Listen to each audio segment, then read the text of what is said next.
6 মাস আগে ইসরায়েলি হামলায় মাকে হারিয়েছে 8 বছরের শিশু জায়ান মাহনা।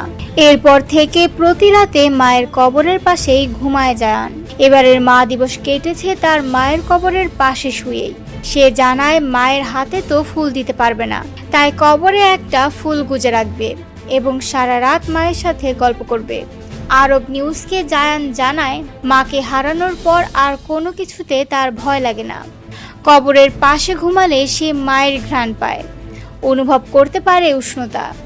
সে আরও জানায় সারাদিন তার কেমন কাটলো সেই গল্প তার মাকে শোনায়। খুব কষ্ট করে কান্না চেপে শিশুটি বলে, মাকে খুব মনে পড়ে। যদি শুধু 5 মিনিটের জন্য আবার ফিরে পেতাম, মাকে জড়িয়ে ধরে রাখতাম, চুমু খেতাম। তবে গাজার অন্যান্য শিশুর তুলনায় জায়ানকে অনেক ভাগ্যবানই বলা যেতে পারে, কারণ জায়ানের কাছে তো মায়ের একটা কবর আছে।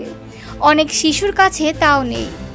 গাজার অনেক শিশু তাদের মাকে হারিয়েছে, কোথায় আছে কেউ জানে না। ওই শিশুগুলো মায়ের কবরের সন্ধানও জানে না। হাজার হাজার মানুষ এখনও ধ্বংসস্তূপের নিচে চাপা পড়ে আছে।